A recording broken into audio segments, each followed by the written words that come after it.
এখনো পর্যন্ত অনেকে ক্ষমতার থালা হাতে পায়নি, তাই তাদের চরিত্র মানুষের কাছে উন্মুক্ত, তারা এখনই চাঁদাবাজি আরম্ভ করেছে। আপনি মানুষ। আমির জামাত ডাক্তার শফিকুর রহমান হাফিজাহুল্লাহ ঘোষণায় দিয়ে দিয়েছে, এদেশে চাঁদাবাজি আমরা করি না, কাউকে করতেও দেব না। আপনি কোন মহারথী যে আপনাকে চাঁদা দেওয়া লাগবে? আর ইসলাম যদি আসে সব চাইতে আগে বন্ধ হবে এই বাংলাদেশ থেকে দুর্নীতি। কথা বলেন না কেন? 2 নম্বরে চাঁদাবাজি। এটা যে কত বড় জঘন্য অপরাধ, যাদের কাছে এগুলো করা হয় তারা জানে। যারা এগুলো করছেন আমি আশা করব আমরা থামবেন। আপনারাও মজলুম, আমরাও মজলুম, কিন্তু আপনারা আমাদের চাইতে বেশি না। এই বাংলাদেশে না, এই পৃথিবীর ইতিহাসে আমার মনে হয় সাহাবায়ে কেরামের পরে সবচাইতে বেশি মাজলুম এবং কোণঠাসা একামতে দিনের লোকেরা। হাজার হাজার বছর আগের একটা কাহিনী। আল্লাহ বলেন, ফেরাউন ওই সময় জাতিকে বিভিন্ন দলে বিদলে বিভক্ত করে একটা মাত্র দলকে সে দুর্বল করে রেখেছিল, কোণঠাসা করে রেখেছিল। আপনি দেখান বাংলাদেশের দিকে, আমাদের ভেতরেও হাজার হাজার দলে আমাদেরকে বিভক্ত করে রেখেছে এই লেডি ফেরাউন। ওই সময় ছিল পুরুষ ফেরাউন। ওর প্রথম কর্মসূচি ছিল মানুষকে দলে দলে, বেশি দলে দলে ভাগ করতে পারে তাহলে মানুষের শক্তি নষ্ট হয়ে যাবে। আজও বাংলাদেশে দেখেন অনেককে এই হাওয়া দিয়ে, এই বুদ্ধি দিয়ে মানুষকে দল করায় আলাদা আলাদা করে। এ দল, এদেশে এমনও দল আছে শুধু সভাপতি আর সেক্রেটারি, আর কেউ নেই। ওই যে চেয়ারম্যান, আমি সেক্রেটারি, এই পরিচয়, তাছাড়া দলের একটা লোকও নেই। তাও বাবা চেয়ারম্যান, ছেলে সেক্রেটারি। কথা বলছে না, তাদেরও একটা দল। ফেরাউনের কাজ প্রথম এইটা ছিল। এর আগের আয়াতে আল্লাহ দিয়েছেন আজালা মিনহা শিয়াআয়। ও দলের ভেতরে, দেশের ভেতরে দল দল দল খালি ভাগ করত। তার ভেতরে একটা দলকে একটা দলকে সে টার্গেট করেছিল যে এই দলটা যদি কোণঠাসা করে রাখা যায় তাহলে বাকি দলগুলো এমনি কথা বন্ধ হয়ে যাবে।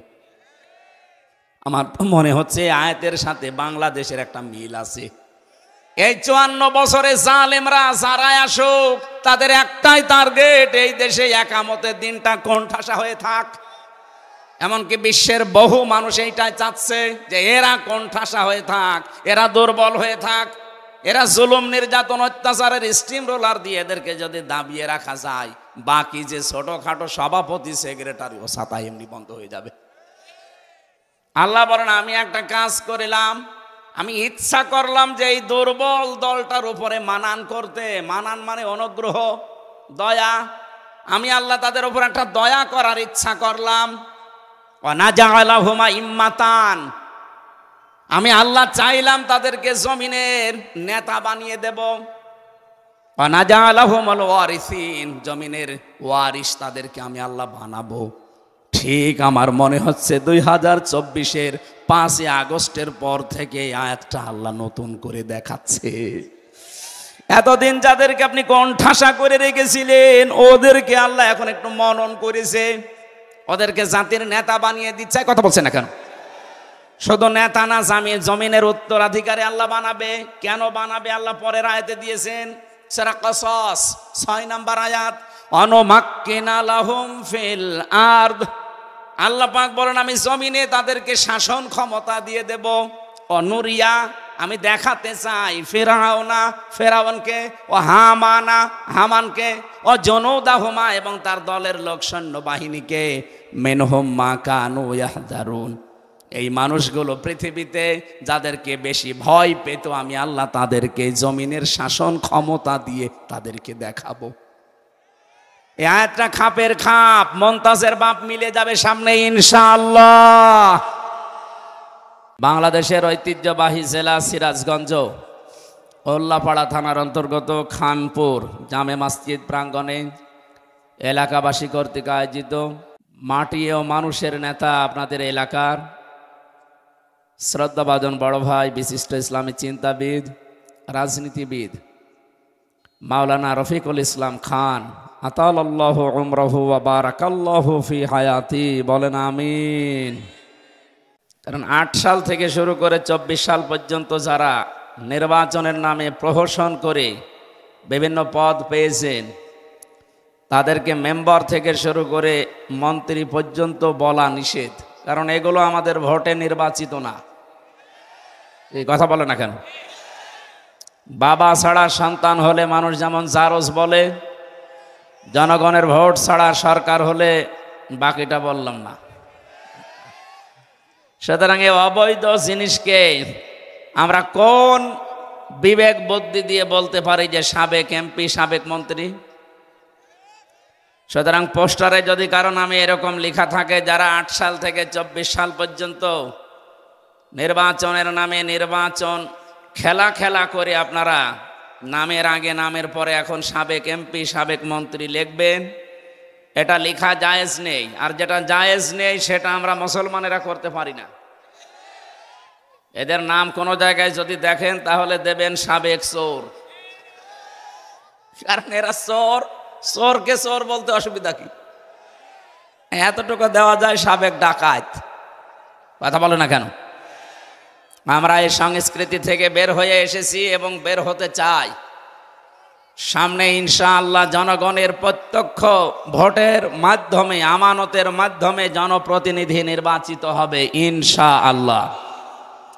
সুতরাং এখানে যারা সম্মানিত ব্যক্তিবর্গ আছেন, সামনে বসা মুসলমান ভাইরা, পর্দার আড়ালের সম্মানিতা মা এবং বোনেরা, প্রশাসনের ভাইরা, আপনাদের থানার অফিসার ইনচার্জ সহ কয়েকজন এসেছে।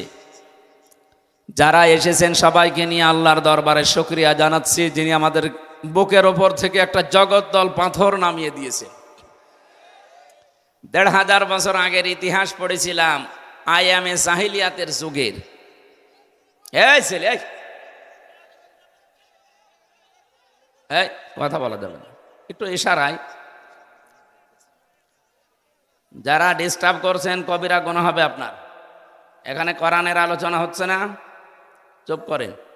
আপনাদের এই প্রাণ প্রিয় নেতা, আমার শ্রদ্ধাভাজন বড় ভাই মাওলানা রফিকুল ইসলাম খান সাহেবের কাছে আমি শুনেছি, তাফসির মাহফিলে, ওয়াজ মাহফিলে এসে আন্টি শান্টি না করে, আশপাশে ডালপালা না গছিয়ে সরাসরি কথাগুলো 10 মিনিট বলেন, কোরআনের কথাগুলো সঠিকভাবে তুলে ধরেন যত সময় কম পাওয়া যায়। 2-3 ঘন্টা আমি কথা বলেই গেলাম, আপনি শুনেই গেলেন। যাওয়ার সময় জিজ্ঞাসা করছি কি, ও তো জানি না। আমার বলেই কি আর আপনার শুনেই কি? এই জন্য যত ক্লাস আছে প্রাইমারি থেকে শুরু করে বিশ্ববিদ্যালয় পর্যন্ত দেখবেন প্রতিটি ক্লাস সর্বোচ্চ 45 মিনিট, এর উপরে ক্লাস নেই।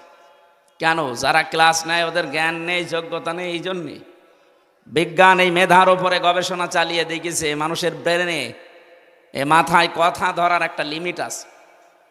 45 মিনিটের পরে যদি কথা বলা হয়, এটা আর মাথায় ধরতে চায় না, আগেরটা ভুলে যায় স্মৃতি থেকে। এই জন্যে যত ভালো শিক্ষক হোক 45 মিনিটের ভেতরে সামারাইজ করে যেন ক্লাসটা শেষ করে।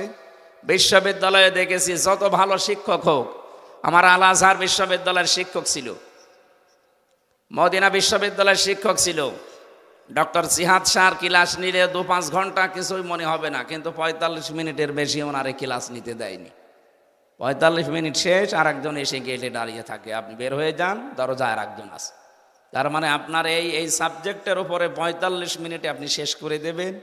এগুলো যেন এই ছাত্র ছাত্রীরা অন্তত ধারণ করতে পারে। ওখানে যারা পড়াশোনা করে বিশ্ববিদ্যালয়ে সবই তো মেধাবী। কি 80 জন ছেলে মেয়ে নেয় সারা বাংলাদেশ থেকে এক একটা সাবজেক্টের উপরে। বলেন তো সারা বাংলাদেশ মিলে মাত্র 80 জন, এ গরু ছাগল চান্স পাবে? সুতরাং এইরকম মানের ক্লাসেও 45 মিনিটের বেশি না। আর আমরা যে ক্লাস করাছি এখানে 12 বাপের 13 ছেলে। এই একজন একবার বললে বসে, এমনও ছাত্র আছে ওরে না পিটালে বসবে না। এক ছাত্র এসে শিক্ষকের কাছে ব্যাগ আর খাতা বই মই সব নিয়ে বলছে, স্যার হয় ছুটি দেন, নাই আমি গেলাম। স্যার চিন্তা করছে ও যে পজিশনে আছে ও ছুটি দিলেও যাবে, না দিলেও দৌড় দেবে। যাই, তোর রোল নাম্বার কত? 82। ক্লাসে ছেলে মেয়ে 82টা, 82টা ছেলে মেয়ে, ওর রোল নাম্বার 82। ও ভালো ছাত্র, ওর জীবনের কোনো এম আছে? কোনো উদ্দেশ্য আছে? ওই বাবা মার বকানিতে আসে, চুরি করে আবার চলে যায়। তে আমরা ওই রকম ছাত্র না। এখানে যারা আছি নিজের যোগ্যতা নিয়ে ভালোভাবে খুব সুন্দর করে বসেন। আমরা 1 ঘন্টা মতো ক্লাস নেব কোরআনের এই আয়াত থেকে ইনশাআল্লাহ। আমার আজকের আলোচনার সাবজেক্ট হচ্ছে আল্লাহ আছে কাদের সাথে। আমরা রাখতে চাই না আল্লাহকে সঙ্গে? কথা বলেন না কেন? প্রত্যেকটা ধর্মে 4500-এর উপরে ধর্ম আছে দুনিয়ায় এখন। প্রতিটি ধর্মের লোক তার ভগবানকে, তার গডকে, সে যার পূজা করে তাকে সঙ্গে রাখতে চায়। জাহিলি যুগে নবীজির কাছে একটা লোক এসেছিল। বিশ্বনবী ডাক দিয়ে বললেন, তোমার হাতে এটা কি? হে নবী, এটা আমার খোদা। যে নাক ভাঙা কেন?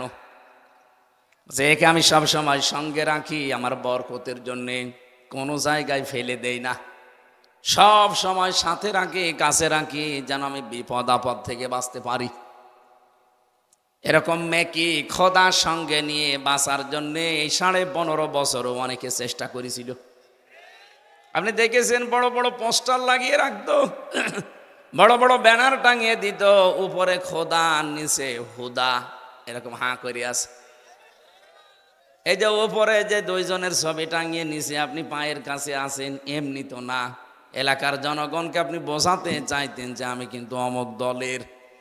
ওই যে উপরের দিকে তাকান, 2 জন খোদা, একজন খোদা নিজে আর খোদার মেয়ে বসে আছে। এক কথা বলছে না কেন? অন্তত এদের উপর নিচে থাকলে আমার আর কোনো চিন্তা নেই। জাহিলির যুগে ওই লোকটা না বুঝে এই কাজ করতো, আর আমাদের এই 1500 বছর পর আমরা দেখেছি অনেকে বুঝে শুনে এই কাজ করেছে। ওর খোদা যেমন ওকে উপকার করতে পারে নাই, এদের খোদা এদের কোনো উপকারে আসে নাই। খোদা এখন নিজেই মাটির সাথে মিশে গেছে। কথা বলেন ঠিক কিনা? এখান থেকে প্রতীয়মান হয় পৃথিবীর কাউকে যদি কেউ উপরে তোলার জন্য মেকি চিন্তা ভাবনা করে, আল্লাহ এটা রাখে না। পৃথিবীর ইতিহাস এইটাই। আনন্দের বিষয়, মাত্র এই 24 সালের ভেতরেই 2 জন পৃথিবীর স্বৈরাচারকে আল্লাহ জনমের মতো বিদায় দিয়েছেন। একটা আসাদ আর একটা নাম না নিলাম। এই 2 জনকে আল্লাহ 1 সালে বিদায় দিল। এখনো পর্যন্ত পৃথিবীর ইতিহাস আমি যা জানি, যারা পালিয়ে গেছে কোন স্বৈরাচার, এরা আবার ফিরে এসেছে আমি আজও শুনিও নি, কোনো জায়গায় পড়িও নি। 805 বছর আগে পালিয়েছিল লক্ষণ সেন, ফিরে এসেছে না? আসে না। আশরাফ ঘানি পালিয়েছে, এসেছে। আসাদ পালিয়েছে, এসেছে। উনিও পালিয়েছে, আসবে না। যারা মনে করেন না আমি আশায় বুক বেঁধে আছি, আপা চট করে আসবে, আসবে কি করে? 165টা মামলা তার নামে, তাও বড় বড় মামলা, গণহত্যা। একটা হত্যা করলেই তো তার ফাঁসি হয়ে যায়। কতগুলো মানুষ? 2732 জন মানুষ হত্যার সাথে সে দায়ী। শুধু তো 24 সালে, আর 2006 থেকে শুরু করলে কত মানুষ হিসাবের বাইরে। আপনি কি করে হিসাব দেবেন? আপনি যে আশায় বসে আছেন যে আসবে, আসবে কি করে? আমি যে বিনা কারণে 3টা বছর জেলে ছিলাম, 2টা মামলায়, তাও মিথ্যা মামলা। মনে করেন 1.5 বছর করে এক এক মামলায় গেছে। যার 165টা মামলা, তারও যদি 1.5 বছর করেও রাখা হয় তো কব্বরে চলে যাবে। আজকে যদিও আন্তর্জাতিক অপরাধ ট্রাইব্যুনাল থেকে ওনাকে দেশে ফিরিয়ে নেওয়ার জন্য রেড অ্যালার্ট জারি করা হয়েছে, যে ভারতকে বলা হচ্ছে যে আপনার ফেরত দিন, আমাদের মেয়ে আমাদের কাছে ফেরত দেন, আমরা যা করি করি। অথচ আপনারা মেয়ে ফেরত না দিয়ে এখন চট্টগ্রাম নিয়ে নেওয়ার পায়তারা করছেন। আরে দাদা, আপনি কি যৌতুক নেবেন? আর মেয়ে তো পালিয়ে গেছে, যৌতুক কিসের? পালানো মেয়ের কোনো যৌতুক আছে? না, ও বিয়েই তো আমরা মানি না। খালি এতদিন স্বামী স্ত্রীর সম্পর্ক বলে কাটিয়েছেন। এ বিয়ে কি আসলে মানা যায়? কারণ দাদা, যতদিন মুসলমান না হবে ততদিনে মেয়ের বিয়ে জায়েজ নেই। এটা আমি বানালাম? সূরা বাকারা 2 নাম্বার পারা 14 নাম্বার পৃষ্ঠা 4 নাম্বার লাইনে 221 নাম্বার আয়াতের মাঝের অংশে আছে, ওয়ালা তুনকিহুল মুশরিকিনা হাত্তা ইউমিনু। এ ফতোয়া আল্লাহর। যতক্ষণ কোন মুশরিক পুরুষ মুসলমান না হবে, ঈমান না আনবে, মুমিনা নারীর জন্য তাকে বিয়ে করা জায়েজ নেই। এই জন্য তো বলছে যে বিয়েই তো আমরা মানি না, যৌতুক কিসের? আর দাদার এখন যা বয়স, ও ছাতা যদি এ বয়সে মুসলমানে দিতে হয়, ও হাসাম দেখা যাচ্ছে গোড়া থেকে কেটে বাদ দিয়ে দিল। আমি আর নিচে নামলাম না, তার আগে বয়স ও ছাতা মুসলমানও হবে না, ও বিয়েও হবে না। আমরা এ বিয়ে মানব? সুতরাং যৌতুকের কোনো প্রশ্ন নেই। আমিরে জামাত ডাক্তার শফিকুর রহমান হাফিজাহুল্লাহ উনি ঘোষণা দিয়েছেন না, এদেশের 1/2 ইঞ্চি মাটি যদি কেউ উল্টা পাল্টা নজরে তাকায়, চোখ তুলে নেওয়া হবে। এটা আর আগস্টের 5 তারিখের আগে নেই, আগস্ট মাস পার হয়ে গেছে। এদেশে এখন সব আমরা এক। কিছু মানুষ উস্কানিতে এখনো পা দিচ্ছেন, আমি আশা করব আপনারা কারো উস্কানিতে পা দেবেন না। দেখেছেন না গোপালগঞ্জের মানুষের পেছনে কেরম লাল হয়ে গেছে? ওই সময় শুনতাম যে গোপালগঞ্জ থেকে ঢাকায় কেউ যদি বাসে বসে আসে 300 টাকা, দাঁড়িয়ে আসলে 1000 টাকা। মানে এমন পিটানো পিটিয়েছে আর্মিরা যে বসে আসবে সে কায়দা নেই। এখনো পাগলামি করছেন অনেকে, যখন আসবে চট করে। কিসের চট করে আসা? এদেশের একটা মানুষের বিবেক যদি জাগ্রত থাকে, জীবনেও কোনো জালেমকে এদেশে আর আসতে দেওয়া হবে না ইনশাআল্লাহ। কোনো জালেমকে আমরা সামনে চেয়ারে মেনেও নিতে চাই না। কোরআনে কারিমের একটা আয়াত একটু শিক্ষার জন্য বলছি, সূরা নমল 19 নাম্বার পারার 20 নাম্বার পৃষ্ঠা, এটা 7 নাম্বার লাইনের 52 নাম্বার আয়াতে আছে, তাফসিরে কাবিরের ভেতরে পাবেন। আল্লাহ পাক বলেন, ফাতিলকা বুয়ুতুহুম খাবিয়াতাম বিমা যালামু। এই এদিকে তাকান, এইগুলো তো মানুষ না কি ওইটা? এই এদিকে থেকে সরেন। এই মাইক ম্যান, এই জানতো না কিন্তু যান। এই ছেলে এখান থেকে সর তো, পিছাও, আরো পিছাও, পিছান পিছান, তাড়াতাড়ি আরো পিছান, আপনার লাগবে না ওগুলো করা। পিছান, আরো পিছান, যান পিছান। কথা বলা যাবে না ভাই, এমনি সময় কম, দেখছেন না? হ্যাঁ এদিকে তাকান। সিরাজগঞ্জবাসী, এটা রেকর্ড হচ্ছে, কালকে সারা দেশে যাবে। এরকম উল্টা পাল্টা দেখলে এ থানার বদনাম হয়ে যাবে। মানুষ জানে যে অন্তত সিরাজগঞ্জের উল্লাপড়া, এখানে একজন মানুষ থাকে, এ মানুষের আন্ডারে যারা আছে এরাও মানুষ। এখন যদি এই কাজ করেন, অন্যান্য জেলার মানুষ যারা খারাপ ভাববে না? এই জন্য আমি মাপ চাচ্ছি, অন্তত আমাদের সম্মান যেন নষ্ট না হয়। ফাতিলকা, কোরআনের কোন শব্দ যদি কেউ বোঝার চেষ্টা চালায়, ও 500 রাকাত নফল নামাজের সওয়াব পায়। আপনি এখন 500 রাকাত নফল নামাজ পড়তে পারবেন? একটু চেষ্টা করেন। আল্লাহ পাক বলেন ফাতিলকা, এই যে এইভাবে আল্লাহ দেখিয়েছেন, ফা ব্যবহার হয় আরবি গ্রামার অনুযায়ী 19টা অর্থে। তিলকা দিয়েছেন ফায়ের পরে, তার মানে আল্লাহ যেন তার কুদরতি হাতের আঙ্গুল এভাবে দেখিয়েছেন। হে বাংলাদেশের মানুষেরা মনে করেন যদি এটা লূত নবী আলাইহিস সালামের জামানার ঘটনা, কিন্তু বাংলাদেশে 2024 সালের 5 আগস্টের সাথে আয়াতটার মিল আছে। এই কারণে বলছি, আল্লাহ বলেন এই সেই ঘরগুলো, বাইতুন দেয়নি, বয়ুত বহু বচন, হোম মানে তাদের।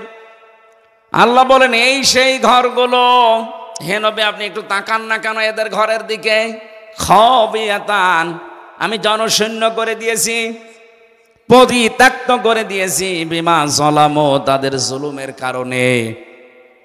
আপনি কত বাস্তব আয়াত একটু তাকান। কুষ্টিয়ার হানিফ সাহেবের বাড়ির দিকে তাকান, বাড়িটা এখন জনশূন্য, পরিত্যক্ত, মনে হচ্ছে গণ টয়লেট হয়ে গেছে।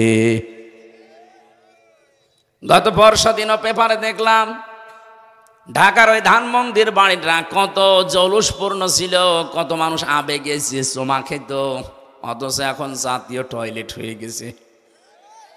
একবারে 8-10 জন করে যাচ্ছে, কেউ বিভিন্ন দিকে মুখ করে, মনে হচ্ছে জামাতবদ্ধ টয়লেট চলছে। আয়াতের শব্দের দিকে খেয়াল করেছেন, বিমা যালামু, এদের জুলুমের কারণে। আমি 630টা থানা বাংলাদেশে কম বেশি প্রায় থানায় আমি গেছি, প্রত্যেকটা জায়গায় জালেমদের বাড়ি ঘরের একই অবস্থা। আল্লাহ বলেন ফাকতিয়া দাবিরুল কওমিল্লাযিনা যালামু, জালেমদের শিকড় কেটে ফেলা হয়ে গেছে। এই যে ইউনিয়নের চেয়ারম্যান, উনি এই ইউনিয়নের মেম্বার থেকে সংসদ পর্যন্ত জালেমরা একেবারে শিকড় গেড়ে রেখেছিল। এমন কোন জায়গা ছিল না যে জালেমদের দোসর ছিল না। এই কথা বলছেন না কেন? আল্লাহ এখানে কতিয়া দিয়েছেন। এটা সূরা আনআম 7 নাম্বার পারা 12 নাম্বার পৃষ্ঠা 4 নাম্বার লাইনের 45 নাম্বার আয়াতের মাঝের অংশে আছে। আল্লাহ বলেন কতিয়া, এর ফাইল জানা নেই, এটা মজহুল। জালেমদের শিকড় সব কেটে ফেলা হয়ে গেছে। কে কেটেছে জানা নেই। হানিফ সহ কুষ্টিয়ার যত এমপি মন্ত্রী যারা ছিল আশপাশে, চেয়ারম্যান থেকে মেম্বার থেকে, একটারও বাড়ি জনগণ রাখে নাই। আমি যত জায়গায় খবর নিয়েছি একটাও তো পাইনি। দেখিও নি যে সব জনসৈন্য পড়ে আছে উজাড় গৃহ। একটাই কারণ এই জায়গাগুলোতে জুলুম হইতো। এই জন্য আল্লাহ জালেমদের ওই জায়গাগুলো অভিশপ্ত বানিয়ে দিয়েছেন। যেখানে জুলুম করা হয়, জুলুমের দুর্বিসন্ধি হয়, জুলুমের জন্য ষড়যন্ত্র করা হয়, ওই জায়গাগুলো আল্লাহর কাছে ঘৃণিত হয়ে যায়। নাই তো এত দামি জায়গা ঘৃণিত হবে কোন কারণে? 16 সালে একবার হজে গিয়েছিলাম। কাবা তাওয়াফ করার পরে উপরে গেলাম, দেখি আমার পেটে ব্যথা করছে। এক পুলিশকে ডাক দিয়ে বললাম, ইয়া আখি তাল, এদিকে আসেন, আমার পেটে ব্যথা করছে, এখানে কোনো জায়গায় ফার্মেসি আছে আশপাশে? পুলিশ আমারে বলছে, ইয়া হাজিউল হজ্জা তাই না বিলাদুকা, হাজি দেশ কোথায়? যে তুমি বাংলাদেশ। বাংলাদেশ থেকে এসেছি। পুলিশ আমারে ওনার ভাষা দিয়ে বলছে, হাজি আপনি জানেন না এটা কোন জায়গা? না তো, আবু জেহেলের বাড়ি। আপনি এখনো পায়খানা না করে দাঁড়িয়ে আছেন? তাড়াতাড়ি করেন। পায়খানা করে দেখি আমার পেটের ব্যথা ভালো হয়ে গেছে। আল্লাহ যেন আমাকে জানাতে চাই, হামজা এত টাকা খরচ করে 6,500 কিলোমিটার দূর থেকে আসলে, আর শয়তানের বাড়ি পায়খানা না করে চলে যাবা, তাড়াতাড়ি কর। আমার তো মনে হচ্ছে 1,500 বছর পরে এখন ঠিক এই দেশের জালেমদের বাড়ি ঘরগুলো আল্লাহ আবু জেহেলের বাড়ির মতোই বানিয়ে দিয়েছে। হানিফ সাহেবের মতো এত বড় ছানো নেতা, তার আঙ্গুলের ইশারায় দেশ দুলতো, তার বাড়ির দিকে তাকান, এখন জনসৈন্য, কুকুরও থাকে না। এ পর্যন্ত আল্লাহ বলে শেষ করেননি, পরের টুকু আমাদের জন্য। এবার খেয়াল করেন, ইন্না ফি যালিকা লাআয়াতাল লিকাউমিন ইয়ালামুন। যারা আরবি গ্রামার বোঝে, আয়াতটা আল্লাহ 2টা তাকিদ দিয়েছেন, ইন্না আর লাম। আল্লাহ বলেন অবশ্যই অবশ্যই এর ভেতরে শিক্ষা আছে যারা জ্ঞানী তাদের জন্য। এত বড় জালেমদের শিকড় যদি আমি আল্লাহ কেটে ফেলতে পারি, এখনো পর্যন্ত অনেকে ক্ষমতার থালা হাতে পায়নি, তাই তাদের চরিত্র মানুষের কাছে উন্মুক্ত। তারা এখনই চাঁদাবাজি আরম্ভ করেছে। আপনি মানুষ। আমির জামাত ডাক্তার শফিকুর রহমান হাফিজাহুল্লাহ ঘোষণায় দিয়ে দিয়েছে, এদেশে চাঁদাবাজি আমরা করি না, কাউকে করতেও দেব না। আপনি কোন মহারথী যে আপনাকে চাঁদা দেওয়া লাগবে? আর ইসলাম যদি আসে, সব চাইতে আগে বন্ধ হবে এই বাংলাদেশ থেকে দুর্নীতি। কথা বলেন না কেন? 2 নম্বরে চাঁদাবাজি। এটা যে কত বড় জঘন্য অপরাধ, যাদের কাছে এগুলো করা হয় তারা জানে। যারা এগুলো করছেন, আমি আশা করব আমরা থামবেন। আপনারাও মজলুম, আমরাও মজলুম, কিন্তু আপনারা আমাদের চাইতে বেশি না। এই বাংলাদেশে না, এই পৃথিবীর ইতিহাসে আমার মনে হয় সাহাবায়ে কেরামের পরে সবচাইতে বেশি মাজলুম এবং কোণঠাসা একামতে দিনের লোকেরা। এখানে গল্প করে কারা? পরে পরে কিচ্ছু বলা যাবে না, আগে শোনেন তারপরে। সূরা কাসাসের 5 নম্বর আয়াতের বাংলা অর্থটা করে আমি তাফসিরে যাচ্ছি। রব্বুল আলামিন আমাদের আশার বাণী শুনিয়েছেন, নুরিদু আন্নামুন্না আলাল্লাযীনা ইসতাদঈফু ফিল আরদ। আল্লাহ পাক বলেন, আমি একটা ইচ্ছা করেছিলাম, একটু ভালো করে বলেন তো ইচ্ছাটা কার? আরো জোরে। ফাআলুল লিমা ইউরিদ, আমি যা ইচ্ছা তাই। কথা বলেন না কেন? আমি যা ইচ্ছা তাই। ইন্নামা আমরুহু ইযা আরাদা শাইআন আইয়াকুলা লাহু কুন ফায়াকুন। যদি আমি কোনো কাজের ইচ্ছা করি, শুধু কোন বলি, সঙ্গে সঙ্গে ফায়াকুন হয়ে যায়। হাজার হাজার বছর আগের একটা কাহিনী। আল্লাহ বলেন ফেরাউন ওই সময় জাতিকে বিভিন্ন দলে বিদলে বিভক্ত করে একটা মাত্র দলকে সে দুর্বল করে রেখেছিল, কোণঠাসা করে রেখেছিল। আপনি তাকান বাংলাদেশের দিকে, আমাদের ভেতরেও হাজার হাজার দলে আমাদেরকে বিভক্ত করে রেখেছে এই লেডি ফেরাউন। ওই সময় ছিল পুরুষ ফেরাউন। ওর প্রথম কর্মসূচি ছিল মানুষকে দলে দলে, বেশি দলে দলে ভাগ করতে পারে তাহলে মানুষের শক্তি নষ্ট হয়ে যাবে। আজও বাংলাদেশে দেখেন অনেককে এই হাওয়া দিয়ে, এই বুদ্ধি দিয়ে মানুষকে দল করায় আলাদা আলাদা করে। এ দল, এদেশে এমনও দল আছে শুধু সভাপতি আর সেক্রেটারি, আর কেউ নেই। ওই যে চেয়ারম্যান, আমি সেক্রেটারি, এই পরিচয়, তাছাড়া দলের একটা লোক নেই। তাও বাবা চেয়ারম্যান, ছেলে সেক্রেটারি। কথা বলছে নাকি? তাদেরও একটা দল। ফেরাউনের কাজ প্রথম এইটা ছিল। এর আগের আয়াতে আল্লাহ দিয়েছেন আজালা মিনহা শিয়াআ। ও দলের ভেতরে, দেশের ভেতরে দল দল দল খালি ভাগ করত। তার ভেতরে একটা দলকে একটা দলকে সে টার্গেট করেছিল যে এই দলটা যদি কোণঠাসা করে রাখা যায় তাহলে বাকি দলগুলো এমনি কথা বন্ধ হয়ে যাবে। আমার মনে হচ্ছে আয়াতের সাথে বাংলাদেশের একটা মিল আছে। এই 54 বছরে জালেমরা যারাই আসুক, তাদের একটাই টার্গেট, এই দেশে একামতের দিনটা কোণঠাসা হয়ে থাক। এমনকি বিশ্বের বহু মানুষ এইটাই চাচ্ছে যে এরা কোণঠাসা হয়ে থাক, এরা দুর্বল হয়ে থাক।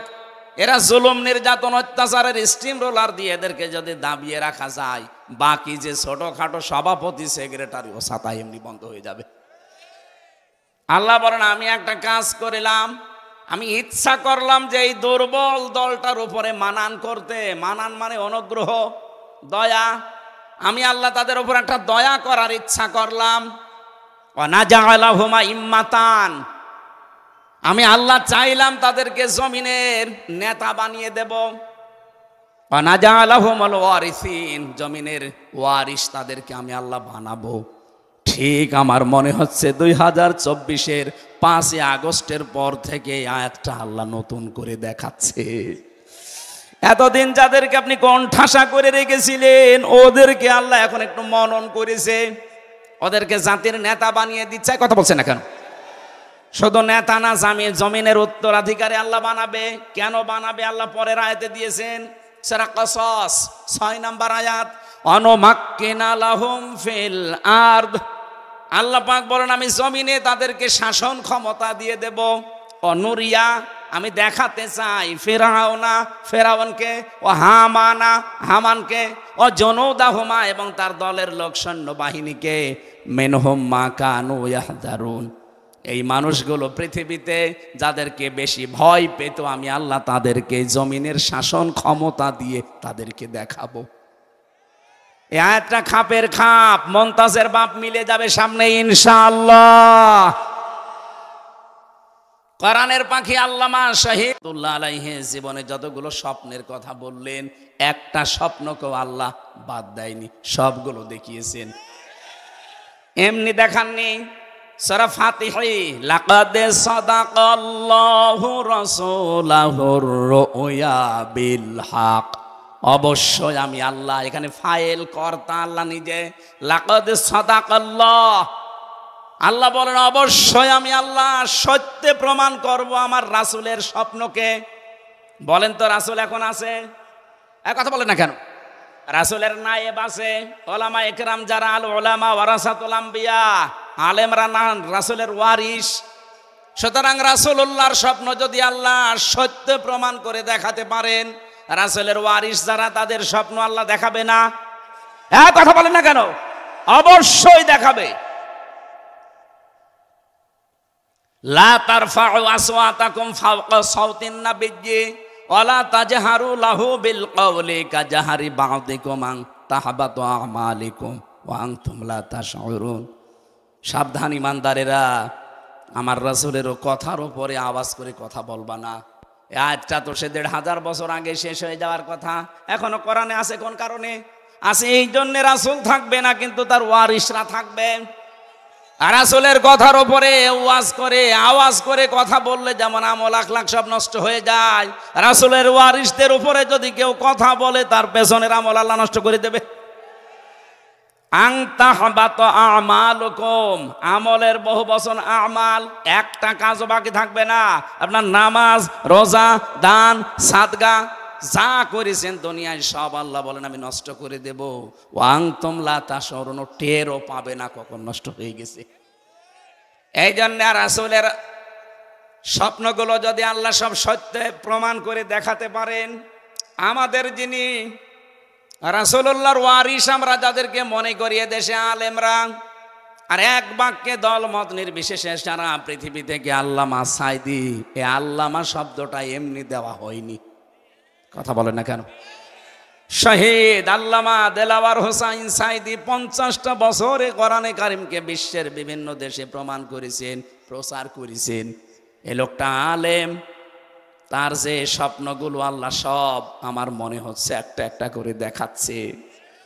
বলেছিলেন জালেমরা ইঁদুরের গর্ত পাবে না, ঠিক পাচ্ছে না, একেবারে খাপের খাপ মিলে গেছে। কথা বলছে না কেন? বলেছিল শুধু নাড়া দেওয়া হবে, এখান থেকে দিল্লি গিয়ে পড়বে, তাই পড়েছে। উনি বলেছিলেন এই দেশে জালেমদের নাকের ডগার উপরে আল্লাহর এই কালেমার পতাকা বাংলাদেশে পথ পথ করে উঠবে, এইটাও সামনে সত্য হবে ইনশাআল্লাহ। যেহেতু কোরআনে কারিমের আয়াতের সাথে বাস্তবতা মিলছে, এই কারণে বললাম। তাহলে আমাদের এই আয়াত থেকে শিক্ষা নেওয়ার বিষয়ে, এত বড় জালেমদেরকে যদি আল্লাহ কেটে কুটে শেষ করে দিতে পারে, আমরা যারা সামনে চেয়ারে বসবেন, যেই বসবেন যেন জালেম হয়ে যাবেন না। যদি জুলুম করেন আপনাকে আল্লাহ আপনার বাড়ি ঘরও কিন্তু উজাড় গৃহ বানিয়ে দেবে। আল্লাহ আমাদের শিক্ষা নেওয়ার তৌফিক দিন, বলেন আমিন। যে কথাটা তুলেছিলাম, আয়ামে জাহিলিয়াত ছিল ১৫০০ বছর আগে, আরে 15.5 বছরে আল্লাহ আমাদের উপর থেকে আমি জাহিলিয়াতের পাথরটা দূর করে দিলেন। শব্দ দুইটা প্রায় কাছাকাছি, আইএমএ আর আমি, এক কথা বলছে না কেন? কাজ অপিরায় তাদের কাছাকাছি। সুতরাং আল্লাহ আমাদেরকে বাঁচিয়েছেন, যে আল্লাহ আমাদেরকে বিশাল পাথর আমাদের বুকের উপর থেকে সরিয়ে যে কথা বলার মতো একটা শক্তি দিলেন। প্রশ্ন আসতে পারে এতদিন কথা বলেননি? হ্যাঁ বলেছি, কিন্তু অর্ধেক কথা বলতে পারিনি। কোরআনে কারিমে আল্লাহ জানিয়েছেন খালাকাল ইনসানা আল্লামাহুল বায়ান, আমি মানুষ বানিয়েছি আর কথা বলা আমি শিখিয়েছি। এই বায়ান শব্দের ব্যাখ্যা এসেছে, মুফাসসির ইকরাম লিখেছেন একটা মানুষ যে কথা বলে, এক একটা কথা তৈরি হতে 27টা ধাক্কা লাগে এই কণ্ঠের ভেতরে। 27টা ধাক্কা লাগার পর একটা কথা তৈরি হয়। আর কোরআন আর হাদিসের ব্যাখ্যা বলছে, এটা তো বিজ্ঞানের তথ্য, কোরআন হাদিস বলছে প্রত্যেকটা স্তরে একজন করে ফেরেশতা বসে আছে। এর কাছে এর কাছে এর কাছে এভাবে দিতে দিতে 27 নাম্বার জায়গায় আসার পরে এই মুখের গর্ত থেকে একটা কথা বের হয়ে যায়। অথচ এই কথা বলার এই বাক শক্তিটা রুদ্ধ করে রেখেছিল এই জালেমরা। কথা আমরা বলতেই পারি নাই। কথা বলেন ঠিক কিনা?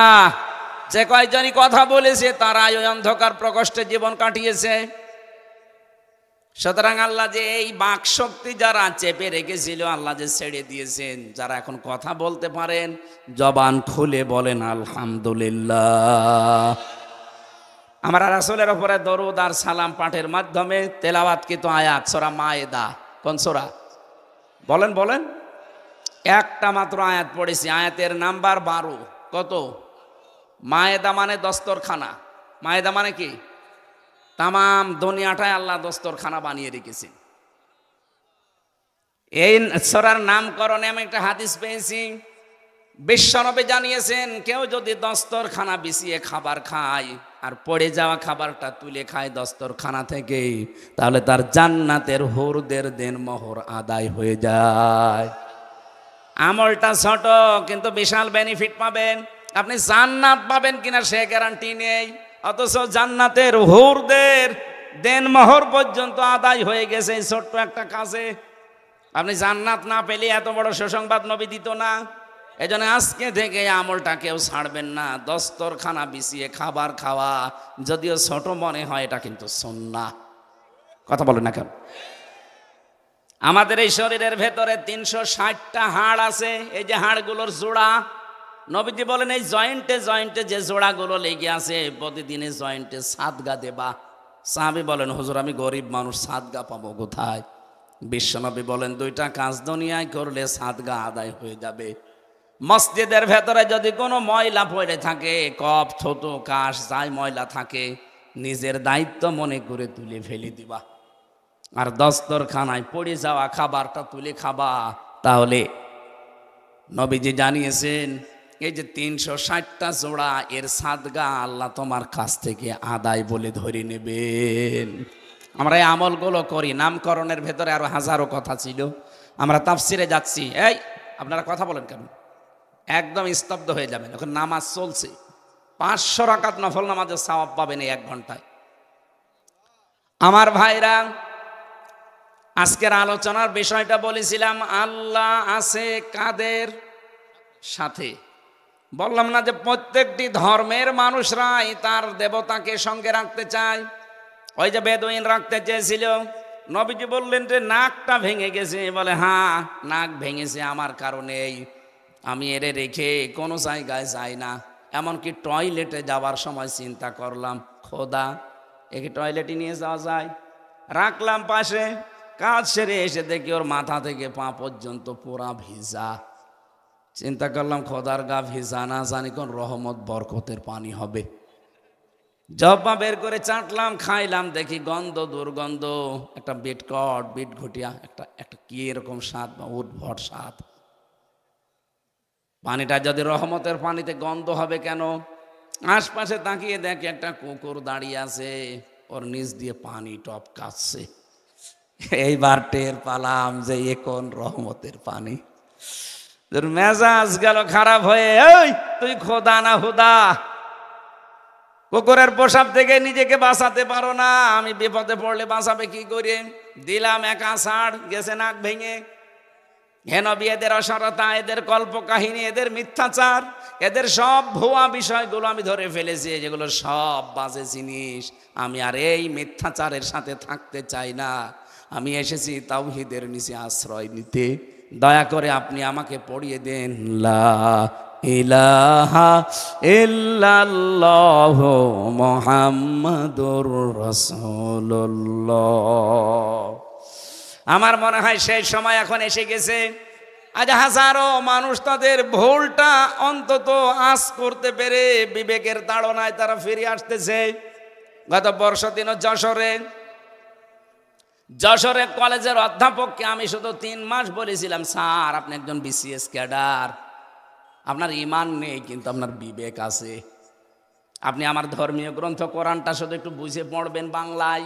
আপনি আরবি পড়তে পারেন না জানি, শুধু বাংলায় পড়বেন। আপনাকে আমি মুসলমান হতে বলি না, কারণ আমাদের ধর্মে জোর জবরদস্তি নেই। কি আছে? লা ইকরাহা ফিদ্দিন, বাড়াবাড়িও নেই। আমাদের ধর্মে কোনো জোর জবরদস্তি যদি থাকতো, 850 বছরে এলাকাটা মুসলমান শাসন করেছে, একটা হিন্দু খুঁজে পাওয়া যেত না। অথচ আমরা মুসলমান, আমাদের আমানত ভারতে। তারা এখন কি করছে দেখছেন? মসজিদগুলো ভেঙ্গে ভেঙ্গে মন্দির বানাচ্ছে। 500 বছর আগে এখানে মন্দির ছিল। নাফারমান জাতি একটা, এই উগ্রপন্থী হিন্দুরা, এদের ভিডিওগুলো দেখবেন, কত বড় জঙ্গি এরা, তামাম দুনিয়ায় ভাইরাল করে দেন। খ্রিস্টানদেরকে বলবো, ডোনাল্ড ট্রাম্প এই জন্য উনি সিদ্ধান্ত নিয়ে ফেলেছে 16 লাখ ভারতীয়কে জানুয়ারির 20 তারিখের পরে উনি যে শপথ নেবেন এরপরে ফেরত পাঠিয়ে দেবেন। এমনি না, 2 জন খ্রিস্টান মেয়েকে, যুবতী মেয়েকে ভারতে উলঙ্গ করে হাঁটিয়েছে। এরা জাতি হিসাবে কলঙ্ক, মানবতার শত্রু এরা। তামাম দুনিয়ার কারোর সাথে এদের মিল নেই। এই কথা বলেন না কেন? খ্রিস্টান মেয়েদেরকে আপনি উলঙ্গ করে ঘোরারেন রাস্তায়, ট্রাম্প আপনাদের ছেড়ে দেবে? এখন এই যে 16 লাখ পাঠিয়ে দিচ্ছে দাদার ধুতি সামলাতেই জীবন শেষ হয়ে যাবে। আর আমরা অলরেডি বলে দিয়েছি যে না, আমাদের ব্যবসা বাণিজ্য বলেছিল যে আমরা না খেয়ে মারা যাব। পাকিস্তান থেকে, তুরস্ক থেকে, চীন থেকে আমাদের খাবার আল্লাহ পাঠিয়ে দিচ্ছে, ওদের সাথে কিচ্ছু দরকার নেই। আফগানিস্তান, পাকিস্তান, নেপাল, ভুটান, চীন, মায়ানমার, এগুলো যদি ওদের ছাড়া চলতে পারে, বাংলাদেশে চলতে পারবে ইনশাআল্লাহ। একটা রাষ্ট্রের সাথে ওদের মিল নেই, প্রত্যেক জায়গায় ওদের সমস্যা। সারা বিশ্বে আমরা দেখি মানুষ মাটির নিচে তেল পায়, গ্যাস পায়, লোহা পায়, স্বর্ণ পায়, আর ওই শয়তানরা শুধু মসজিদের নিচে মন্দির পায়। পিটিয়ে সোজা করা দরকার, কথা বলে না কেন? প্রতিবেশী হিসাবে এরকম একটা নাফারমান থেকে আমরা পেয়েছি, কবে যে মাথার উপর থেকে নামবে নাফারমানরা আল্লাহ জানে। খ্রিস্টানদেরকে বলবা আপনার যুবতী মেয়েকে যারা উলঙ্গ করে হাঁটিয়েছে এই উগ্রপন্থী হিন্দুদেরকে ছাড়বেন না। 200 কোটির উপরে মুসলমান, আমরা গরু খাওয়ার অপরাধে মুসলমান জবাই করা হচ্ছে। গত পরশু দিনে 2 জন যুবতী মুসলমান মেয়েকে যুবতী ধর্ষণ করার পরে তার লজ্জাস্থানে লোহা ঢুকিয়ে দিয়েছে। ষড়যন্ত্র বহু চলছে, কিন্তু এই দাদাদের দেশ থেকে এখনো থামেনি। আমরা একটু শুধু ইঙ্গিত দিয়েছিলাম, দেখেন কান্নাকাটি আরম্ভ অলরেডি করে দিয়েছে। ওদের পেঁয়াজ, ওদের আলু সব বর্ডারে পৌঁছে যাচ্ছে। সাংবাদিক নামের এই কলঙ্ক ময়ূখ রঞ্জন, এই একটা হকার, হকার বললো হকারের বদনাম হবে, এ আমার মনে হয় হিজড়া। এরে বাংলাদেশের এই হিজড়াদের কাছে 1-2 ঘন্টা দেওয়া দরকার, ছিঁড়িয়ে খেয়ে ফেলবে। শয়তান উল্টাপাল্টা কথা শুধু বাংলাদেশের নামে বলে আর মুসলমানদের বিরুদ্ধে। প্রতিবেশী হিসাবে সতর্ক করছি, আল্লাহর ঘর কাবা ধ্বংস করার জন্য এসে আবাবিলের কি পরিণতি হয়েছিল আব্রাহার দেখেননি? ওই আল্লাহ এখনো আবাবিল পাঠাতে পারে। মুসলমানদেরকে যা করছেন করেন, আল্লাহর ঘরগুলো ভাঙা বন্ধ করেন। আজকেও সকালে একটা ঘর ভেঙেছে মসজিদ। সতর্ক করলাম, যদি ভালো লাগে মেনে নেন, না হলে কিন্তু আল্লাহ আবাবিল পাঠালে তখন দোয়া করেও কাজ হবে না। কথা বলেন না কেন? তখন বলবেন আপনারা আমার প্রতিবেশী কিছু বলেননি, এই জন্য বললাম। আশা করছি আপনারা সতর্ক থাকবেন, আল্লাহর ঘরগুলো ভাঙা বন্ধ করেন। আর ওদের ভিডিও পেলে আপনি বিশ্বের মিডিয়ায় ছড়িয়ে দেন, তো সারা দুনিয়া দেখুক যে এই দুনিয়ায় সবচাইতে বড় উগ্র এই হিন্দুরা। সব হিন্দু না, শুধু উগ্রপন্থী হিন্দু যারা, তারা। এতদিন ওরা বিশ্বের মিডিয়ায় মানুষকে জানিয়েছে বাংলাদেশে সংখ্যালঘু নির্যাতন হয়। কিসের সংখ্যালঘু নির্যাতন? গত পরশুদিন এই যে পঞ্চগড় আর মাগুরা, ঝিনাইদা, 2 জায়গা থেকে 2টা মেয়ে গেছে ভারতে চিকিৎসার জন্যে। সাংবাদিক ওই ময়ূখ রঞ্জনের মতো একজন হকার, মলম বিক্রেতা, ও এসে বলছে আপনি বলেন যে বাংলাদেশে আপনার মেয়েকে রেপ করা হয়েছে, বাংলাদেশে আর টিকতে পারছি না, এই কারণে আমরা পালিয়ে এসেছি।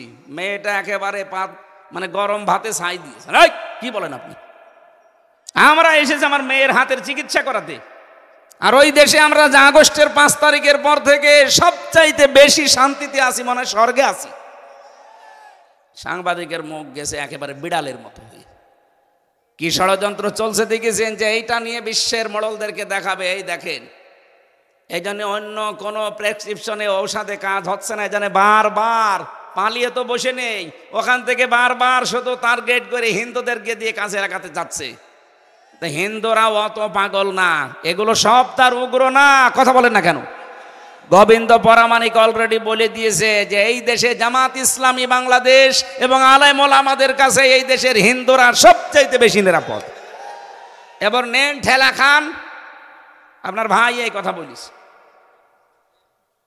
এজন্য সবাই চায় যে আল্লাহ আমার সাথে থাক। সে ভগবান বলেন আর দেবতা বলেন আর যাই বলেন, আমরাও চাই আল্লাহ যেন আমাদের সাথে থাকে। আমরা চাই না? মুসা আলাইহিস সালাম 12 জন নকিব দলপতি, এখন বাংলাদেশে মনে করেন 12 জন মন্ত্রী। 12 জন মন্ত্রী নিয়ে আমেরিকায় গেছে, যেহেতু তামাম দুনিয়ার মোড়ল। এই এদিকে তাকান, 12 জন মোড়ল নিয়ে গিনি উনি 12 জন এমপি নিয়ে গেছে, মনে করেন মন্ত্রী। আমি বাংলায় বোঝাচ্ছি কারণ সহজে বুঝবেন। মুসা নবী 12টা গোত্র থেকে 12 জন নকিব, দলপতি, সর্দার, মন্ত্রী মনে করেন, এদেরকে নিয়ে গেলেন আল্লাহর কাছে। ডাক দিয়ে বলেন, রব্বুল আলামিন, রব্বি আরিনি, আমরা দেখতে চাই তোমাকে। আল্লাহ বলেন, লাং তারনি, আমাকে দেখা যাবে না। বলেন তো, মুসা নবীর মতো পাওয়ারফুল একজন নবী, এত বড় নবীকে যদি আল্লাহ লাং তারনি বলেন না, কখনো দেখা সম্ভব না। কারণ যে চোখের পাওয়ার আছে, এই পাওয়ার দিয়ে দুনিয়ায় থেকে আমি আল্লাহকে দেখতে পাবে না। অথচ বাংলাদেশে কত ভণ্ড আছে, পীরের নামে কলঙ্ক এগুলো, এ মানুষগুলো নাকি আল্লাহর সাথে সরাসরি দেখা হয়। যদিও আমাদের রাজশাহী, খুলনা এই বিভাগের মানুষগুলো এখনো সতর্ক আছে, কিন্তু এই ঝামেলায় পড়ে আছে চট্টগ্রাম আর সিলেটের মানুষেরা। ওদের তো ঘরে ঘরে পীর, আর সব নাকি আল্লাহর সাথে দেখার কথা হয়। মুসা নবীকে আল্লাহ বলছে, লাং তারনি, কখনো সম্ভব না দেখা। নবী যদি না পারে তো এরা পারে কি করি? এগুলো সব ভণ্ডামি, এই ভণ্ডামি কথা বিশ্বাস করবেন না। কথা বলছেন? আলহামদুলিল্লাহ, এটা রেকর্ড হচ্ছে বলে বললাম। আমার সিরাজগঞ্জবাসী, হযরতে মুসা ডাক দিয়ে বলেন, রব্বুল আলামিন, এরা তো দেখতে চায় তোমাকে। আল্লাহ বলেন, সম্ভব না, কিন্তু আমি তোমাদের সঙ্গে আছি। আল্লাহু ইন্নী মাআকুম, অবশ্যই আমি আল্লাহ তোমাদের সঙ্গে আছি, সাথে আছি। 12 জন নকিব দলপতিকে নিজ নিজ এলাকায় যেতে বলো, জনগণকে, এলাকার মানুষদেরকে যেন এই কথা জানিয়ে দেয় যে আল্লাহকে দেখতে পারিনি, কিন্তু উনি আমাদের সাথে আছেন, আমাদের সঙ্গে আছেন। যদি আমরা দুনিয়াতে 5টা কাজ করতে পারি, তাহলে এই বাংলাদেশে যেই লোকটা 5টা কাজে আঞ্জাম দিতে পারে, সে যেন মনে করে আল্লাহ আমার সাথে আছে। কথা বলে না কেন? আমরা চাই না এটা? আল্লাহ যেন আমার সাথে থাক, এটা চাই না। ওয়ালাকাদ আখাযাল্লাহু মিসাক বানি ইসরাঈল, অবশ্যই আমি আল্লাহ, শব্দ শুরুই করেছেন লাকাদ দিয়ে। আমি আল্লাহ নিজে অঙ্গীকার নিয়েছিলাম বানি ইসরাইলের এই 12 জন নকিব থেকে। ওয়াবাসনা মিনহুম 12 নাকিবা, আমি নিজে তাদের মধ্যে পাঠিয়ে দিলাম এই 12 জন নকিবকে, আর ঘোষণা দিয়ে জানিয়ে দিলাম, যাও নিজের এলাকায় যাও, জনগণকে এই কথা বলবা যে আল্লাহকে দেখতে পারিনি, কিন্তু আল্লাহ আমাদের সাথে আছে, এই ঘোষণা নিয়ে এসেছি।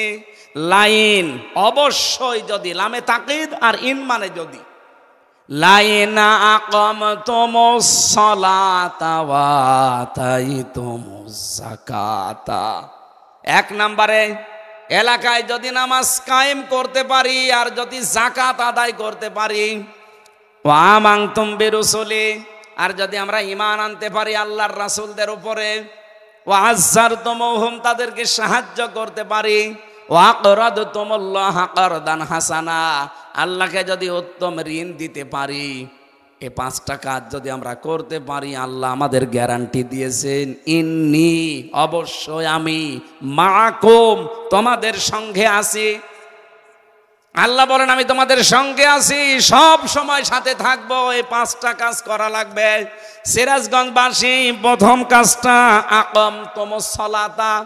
আল্লাহ কিন্তু বলেন না যে ফাসল্লি, নামাজ পড়ো না, নামাজ কায়েমের কথা জানিয়েছেন। নামাজ নিজে নিজে পড়া যায়, কিন্তু কায়েম নিজে নিজে করা যায় না। কায়েম করতে হলে পরিবার, সমাজ এবং রাষ্ট্র লাগে। তাহলে আল্লাহকে এই দেশে যদি আমরা রাখতে চাই আমাদের সঙ্গে, নামাজ কায়েমের আন্দোলন করা লাগবে। এই কথা বলেন না কেন? এটাকে ব্যক্তিগতভাবে পারা যায় না, ব্যক্তিগতভাবে নামাজ পড়া যায়। এই জন্য ফাসল্লি লিরাব্বিকা ওয়ানহার, হেন আপনি নামাজ পড়েন, এই একটা জায়গায় শুধু আছে। আর 82 জায়গায় আছে আকিমিস সালাত, নামাজ কায়েম করেন। ব্যক্তি, পরিবার, সমাজ, রাষ্ট্র, এগুলোতে নামাজ কায়েম করতে হলে শুধু ওয়াজ করে শোনা মতো বলে হবে না, এখানে আইন পাশ করা লাগবে। এই তথ্য আছে সূরা হজের 41 নম্বর আয়াতে, আল্লাযীনা ইম্মাক্কান্নাহুম ফিল আরদ আকামুস সালাহ ওয়া আতাবুজ যাকাত, আমি যদি আমার মুমিন বান্দাদেরকে জমিনের শাসন ক্ষমতা চেয়ারে বসাই, তারা 4টা কাজ করবে। 1 নম্বরে নামাজ কায়েম করবে। তাহলে বাংলাদেশের জনগণ, আল্লাহকে যদি আমরা সঙ্গে রাখতে চাই, নামাজ কায়েম করতে চাই যারা সংসদে, তাদেরকে পাঠানোর দায়িত্ব আমাদের। কথা বলেন না কেন? এর জন্য যদি মিছিল করা লাগে, মিটিং করা লাগে, ভোট দেওয়া লাগে, যা মনে করেন করেন, এইটাই ইসলাম। অনেকে মনে করে ভোটের কথা, হ্যাঁ ভয় কাট্ট বাংলায় লেখা আছে, তাফসিরে মারিফুল কোরআন নিয়ে আসেন, ইন্নাল্লাহা ইয়ামুরুকুম আন তুআদ্দুল আমানাতি ইলা আহলিহা, বহু বচন এটা, আমানাত।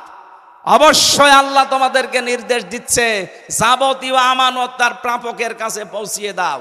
এখানে আমানাত 9টা অর্থ আছে। 1 নম্বর অর্থই হচ্ছে রায় দেওয়া, ভোট দেওয়া। আপনি মারিফুল কোরআন তাফসির খুলে দেখেন, বাংলায় যদি লেখা না থাকে ভোট, রায়, আমি কথা বলবো না। কিন্তু এটা যদি দুনিয়ার কাজ হতো আমি বলতাম না, তাফসিরে পড়েছি এই কারণে বললাম। এরপরেও যদি কেউ দুনিয়ার কাজ মনে করে এড়িয়ে যান, তাহলে মারিফুল কোরআন আপনি ছিঁড়ে ফেলেন। পারবেন আপনি? তাহলে কথা মেনে নেওয়া লাগবে। নিজেও পড়বেন না, হামজা বলবে আপনি মানবেনও না, আপনি কি হয়েছেন কি না, আপনাকে মানা লাগবে। আমিরে জামাতের কথার ধরন দেখেননি, সাদাবাজি করব না, করতেও দেব না। আপনি মানবেন না মানে আপনাকে মানাবো। আরে মানাবো এই শব্দটা প্রয়োগ করতে হলে রাষ্ট্রে ইসলাম লাগবে। কথা বলেন ঠিক কিনা? আমরা আল্লাহকে সঙ্গে রাখতে চাই। এই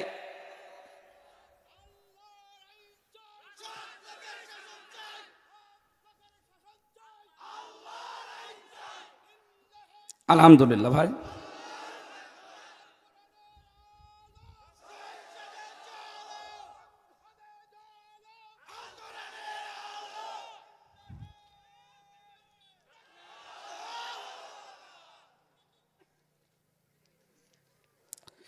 রাজনীতি যদি মনে করেন হ্যাঁ আমার এইটাই রাজনীতি, যদি দিন প্রচার মনে করেন হ্যাঁ আমার এইটাই দিন প্রচার, আমি যেভাবে কোরআন পড়েছি বুঝেছি, আমি এইভাবেই তাফসিরে পড়েছি। আল্লাহকে আপনি সঙ্গে রাখতে চান, অথচ নামাজ কায়েমের আন্দোলন করবেন না, নামাজ শুধু পড়বেন, আপনার সাথে আল্লাহ নেই। আপনাকে নামাজ কায়েমের কথা প্রথম দিয়েছেন, তাও ইন দিতেন, হয়েছে তো লা দিয়েছেন। আরবি গ্রামার যারা জানে কত কঠিন শব্দ জানেন এটা, লাইনা আকামতুমুস সালাতা, অবশ্যই যদি তোমরা নামাজ কায়েম করো। বলেন তো নামাজ কায়েমের দায়িত্ব কার? রাষ্ট্রের। কার? রাষ্ট্রে যদি ওইভাবে মানুষ না যায়, নামাজ কায়েম করবেন কখন? 300 এমপির ভেতরে অন্তত 151 জন হওয়া লাগবে মাওলানা রফিকুল ইসলাম খানের মতো, যারা এই বিলটা আনতে পারে। এই কথা বলেন। আমরা এইটার জন্যই তো কোরআনের তাফসিরে বসেছি। আমি ওনাকে সংসদে এমপি বানানো লাগবে পক্ষে না, কিন্তু এইরকম মানুষ দরকার যারা বুকে কোরআন নিয়ে যে বলতে পারবে যে না আমরা নামাজ কায়েমের বিল চাই। এরকম 151 জন যেই বলবে তখন বলবে হ্যাঁ জয়যুক্ত হয়েছে, হ্যাঁ জয়যুক্ত হয়েছে, হ্যাঁ জয়যুক্ত হয়েছে। তারপরের দিন একটা সলিমত্তিকে পাওয়া যাবে না ফরজ নামাজ বাদ দিয়ে তাস খেলতেছে। কথা বলেন না কেন? তখন নামাজের ওয়াজও করা লাগবে না, আজান হলে ও আগেই মসজিদে যাবে। প্রত্যেকটা জায়গা তখন একটা জান্নাতের ঘ্রাণ পাওয়া যাবে, দ্বিতীয় মিনি জান্নাত হয়ে যাবে বাংলাদেশ। আল্লাহ তখন বলেন আমি তোদের সঙ্গে আছি। এটা রাজনীতি মনে করছেন? এই ভোট শব্দটা বললাম কোন কারণে? সূরা নেসা 5 নম্বর পারা 10 নম্বর পৃষ্ঠা 11 নম্বর লাইনের 85 নম্বর আয়াত, মাই ইয়াশফা শাফাআতান হাসানাতান ইয়াকুল্লাহু নাসিবুম মিনহা ওয়া মাই ইয়াশফা শাফাআতান সাজ্জিয়াতান ইয়াকুল্লাহু কিফলুম মিনহা। কেউ যদি ভালো কাজে সুপারিশ করে, রায় দেয়, ভোট দেয়, সমর্থন দেয়, আল্লাহ বলেন ও ভালো কাজ করে যা পাবে, তুমি শুধু রায় দিয়ে তাই পাবে। এই লোকটা যদি যে নামাজের বিলটা আনতে পারে, এরকম 151 জন, বাংলাদেশে যদি নামাজ কায়েম হয় 18 কোটি মানুষ নামাজ পড়বে। আপনি একটা ভোট দিয়ে 18 কোটি মানুষের নামাজের সওয়াব। আর উনি যদি যে মদের আইন পাশ করে, সারা 18 কোটি মানুষ মদ খেলে যে গুনাহ হতো ওনার আমল নামায় তো যাবে। আপনি একটা রায় দিয়ে ওই গুনাহ আপনার আমল নামায় যাবে। অত সহজ মনে হচ্ছে ইসলাম? খালি বলা হ্যাঁ এটা দুনিয়ার বিষয়, বলার দরকার কি? কিসের দুনিয়ার বিষয়? দুনিয়ার কোনো বিষয় নেই, সব আখেরাতের বিষয়। কারণ এইটা দিয়ে আপনার আখেরাত তৈরি হবে। এই জন্যই মোনাজাতে প্রথম বলা হয় রব্বানা আতিনা ফিদ দুনিয়া হাসানা। আগে কেউ কি বলে আল্লাহ আখেরাতে আগে দিও তারপর দুনিয়ায় দিও? আগে দুনিয়া তারপরে আখেরাত। কারো দুনিয়া যদি ঠিক না থাকে আখেরাত তো ঠিক থাকবে না। এই জন্য আমরা চাই আগে দুনিয়া ঠিক করতে। কথা বলেন না কেন? যদিও আমাদের নিয়ে সারা পৃথিবীতে ষড়যন্ত্র চলছে, কিন্তু আল্লাহ যদি আমাদের সঙ্গে থাকে কোনো ষড়যন্ত্র কাজ হবে না, সব ছিন্ন ভিন্ন হয়ে যাবে ইনশাআল্লাহ। এই জন্য আয়াতের প্রথম শব্দ এটা, লাইন আকামতুমুস সালাত, নামাজ কায়েম করো এলাকায়। আকাল আল্লাহু ইন্নী মাআকুম, আমি আল্লাহ নিজে তোদের সঙ্গে আছি। নবীজি নিজে আবু বকরকে নিয়ে যখন গারে সরে পালিয়েছিলেন তখন বলেছিলেন, ইদহুমা ফিল গার ইদ ইয়াকুলু লিসাহিবিহি লা তাহজান ইন্নাল্লাহা মা'ানা।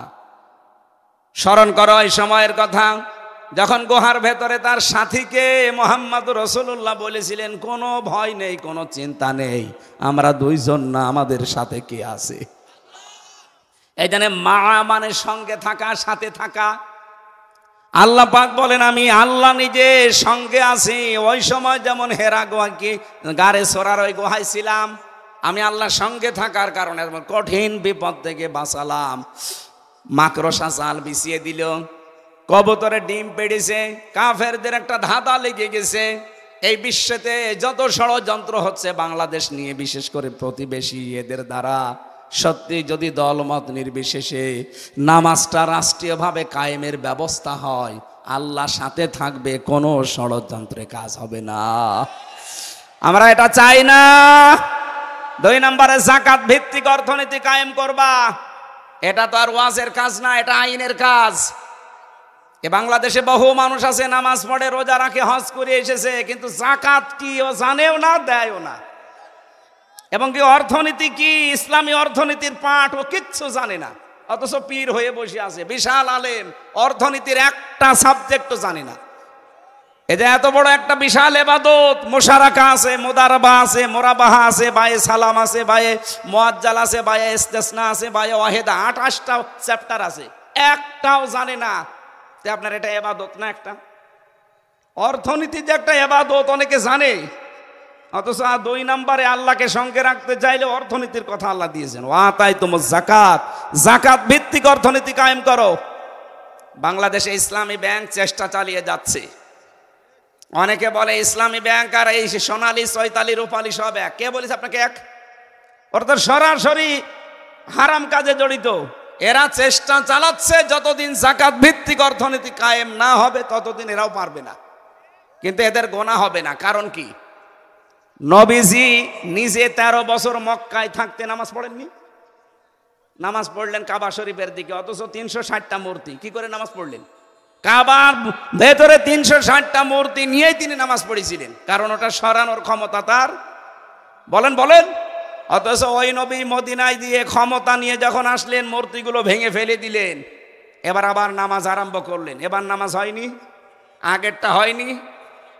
ইসলামী ব্যাংক বাংলাদেশ যতদিন চেষ্টা চালাচ্ছে, যাকাত ভিত্তিক অর্থনীতি যতদিন কায়েম না হবে ততদিন এদের গোনা নেই। আপনি নির্দ্বিধায় এখানে লেনদেন করবেন, গোনা হলে এর শরিয়া বোর্ড আছে, তাদের হবে। এই জালেমরা এসালামের মাধ্যমে 80,000 কোটি টাকা এখান থেকে লটপাট করে ব্যাংকটাকে ধ্বংস করে দিয়েছে। নিজে তো একটা ব্যাংক বানাতে পারো না। ইসলামী অর্থনীতি একটা ইবাদত। এই ইবাদতটা দাঁড় করিয়েছিল সাজ্জাদ আবুল আলা মওদুদী রহমতুল্লাহ আলাইহি। শয়তান পীর হয়ে বসে আছে, ইসলামী অর্থনীতির একটা চ্যাপ্টারও জানে না, নামাজ কি তাও জানে না। বাংলাদেশে 48,000 পীর। আমি অহংকার করে বলছি না, এমনিতেই জানার জন্যে। 48,000 পীর। এই আয়াতের প্রথম 2টা অংশ, এই 48,000 পীরের কাছে আতুজ যাকাত, নামাজের কথা হয়তো মোটামুটি কিছু বলতে পারবে, কিন্তু ইসলামী অর্থনীতি, যাকাত, এটার একটা পয়েন্টও বলতে পারবে না, এবং ও জানেও না, কারণ এগুলোর আলোচনা আমাদের দেশে হয় না। অথচ নবী নিজে মুদারাবা করেছেন, মুশারাকা করেছেন, মুরাহাবা করেছেন। মুদারাবার সংজ্ঞা হচ্ছে আমি শ্রম দেব, আপনি টাকা দেবেন। নবীজি নিজে শ্রম দিয়েছিলেন, হযরতে খাদিজা টাকা দিয়েছিল। এই কথা বলছেন না কেন? নবীজি নিজে করে দেখালেন, আপনি পারবেন না মানে? ইসলামী ব্যাংক তো ওইটাই করে মুদারাবা হিসাবে, আপনার টাকা আর ওনাদের শ্রম, ওনারা বিভিন্ন জায়গায় এগুলো খাটায়। লাভ হলে লাভের ভাগ নেওয়া লাগবে, লস হলে লসের ভাগ নেওয়া লাগবে, এটা লেখা থাকে। আর অন্য ব্যাংকে এটা নেই, খালি রেখে যান, বাবা শাহজালাল, সব হালাল। এখানে বহু মানুষ এমন বসে আছেন, আমি জানি না এই এলাকায় আছে কিনা, যেহেতু গ্রাম অঞ্চল এই জন্য মনে হচ্ছে। ওই যে টাকা ছেড়ে রাখে, টাকা আসে, 1000 টাকা দিলে 1 মাসে আরো 200 টাকা বেশি দেয়, 1200 টাকা। এটা মায়ের সাথে জেনা করার গুনাহ হচ্ছে। এই গুনায় যারা লিপ্ত তাদের নামাজ হচ্ছে, রোজা হচ্ছে, হজ করে আসলে হজ হচ্ছে। সুতরাং এই গুনাহ যারা করছেন তাদের এই মুহূর্তে তওবা করা লাগবে, ওই টাকা ছেড়ে দেওয়া লাগবে। আসল টাকা নিয়ে বাকি লাভ খাবেন না। কারা কারা রাজি আছেন দেখি? ও এলাকায় তো আছে মনে হচ্ছে। এই হাত নামান, আমি মনে করলাম নেই। হ্যাঁ, আপনারা এই কাজ করেন, হাত দিলেন কেন? যারা করেছেন তারা টাকা ফেরত নিয়ে নেবেন, খালি আসল টাকাটা।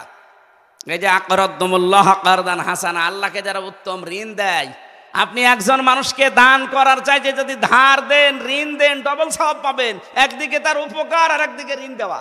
সুবহানাল্লাহ বলতে পারেন নাই? এই শব্দটার ভেতরে লক্ষ লক্ষ কথা আছে।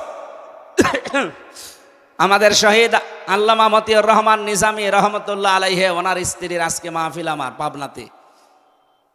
শামসুন নাহার নিজামী মোহতারামা আমার শ্রদ্ধাভাজন। এই জন্য আমার মনে হয় এখন আমি আর চালাতে পারছি না। আমি 9টা থেকে 10টা 1 ঘন্টা সময় চেয়েছিলাম, 1 ঘন্টা 10 মিনিট হয়ে গেছি। আগামীতে আসলে আমি আবার কথা বলবো এই আয়াত নিয়ে। পড়াটা শেষ করতে পারলে এবং মেয়েদের যে 5টা পয়েন্ট ছিল বলতে পারলে ভালো হতো। আপনারা যা সাজিয়েছেন আমি খুশি, অনেক সুন্দর লাগছে। যতটুকুই বলেছি যদি মেনে চলতে পারেন আলহামদুলিল্লাহ। আল্লাহুম্মা আমিন। লা ইলাহা ইল্লা আনতা সুবহানাকা ইন্নী কুনতু মিনাজ জালিমিন। রাব্বানা যালামনা আনফুসানা ওয়া ইল্লাম তাগফির লানা ওয়া তারহামনা লানাকুনান্না মিনাল খাসিরিন।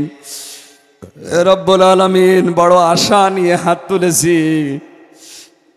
যতটুকু কথাই সিরাজগঞ্জ উল্লাপাড়া খানপাড়ার মাটিতে বললাম, আল্লাহ তাআলা যত মানুষ আমরা শুনেছি, আমাদেরকে জীবনে প্র্যাকটিক্যালি আমল করার তৌফিক দাও। এ বিশাল আয়োজন দেখো কত সুন্দর করে এলাকার মানুষেরা সাজিয়েছে, মনে হচ্ছে বাসর ঘর সাজিয়েছে। কোরআনের জন্য যারা এত পাগল, এ মানুষগুলোকে তুমি কোরআনের সংসদ উপহার দিয়ে দাও। আল্লাহ তাআলা, আমি আয়াতগুলো দিয়ে যা বোঝাতে চেয়েছি, নামাজ কায়েমের আন্দোলন করা, যারা চাই তাদের পক্ষে থাকা, এদের অন্তরের ভেতরে এই কাজটা তুমি গেঁথে দাও। ইখলাস নিয়ে আমাদের কাজ করার সুযোগ করে দাও রব্বুল আলামিন। বিশ্বাস করি আমরা যা বলছি তুমি শুনতে পাচ্ছ এবং দেখতে পাচ্ছ। সম্মানিত মা বোনেরা পর্দার আড়ালে বসে আছে, এদেরকে খাদিজার মতো, আয়েশার মতো বানিয়ে দাও। কত মানুষ অশান্তিতে আছে এলাকায়, আল্লাহ তুমি তাদের ঘরের শান্তির ব্যবস্থা করে দাও।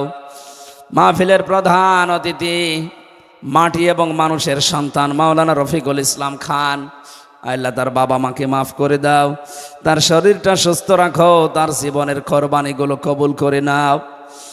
আল্লাহ সম্মানিত সভাপতি এসেছে আমার আরাফাতের ভাই সোহরাবউদ্দিন পরামানিক, তাকেও কবুল করো। নাম না জানা যত মানুষ আমার ডানে বামের সামনে বসে আছে, মনের ভেতরে যার সে কামনা বাসনা আছে, আমাদের জায়েজ আশাগুলো পূরণ করে দাও। চর্ম চোখে দেখতে চাই, বড় আশা, ৫৬,০০০ বর্গ মাইল কোরআন দিয়ে চলছে। আল্লাহ এটা দেখে মরার তৌফিক দাও। মাওলানা মিজানুর রহমানের মাধ্যমে আজকে এখানে এসেছি, আল্লাহ তোমার এই গোলামকে মঞ্জুর করে নাও। এলাকায় মাটির নিচে যত মানুষ ঘুমিয়ে আছে, কোরআনের বরকতে মাফ করে দাও। যার বাড়িতে যে অভাব আছে দূর করে দাও। এলাকায় যত জমি জায়গা আছে আল্লাহ তুমি মেহেরবানি করে বরকত নাজিল করো। বারাকাল্লাহু লানা ওয়া লাকুম ফিল কোরআনিল আযীম। মরণ আসলেই যেন পড়তে পারি লা ইলাহা ইল্লাল্লাহু মুহাম্মাদুর রাসূলুল্লাহ।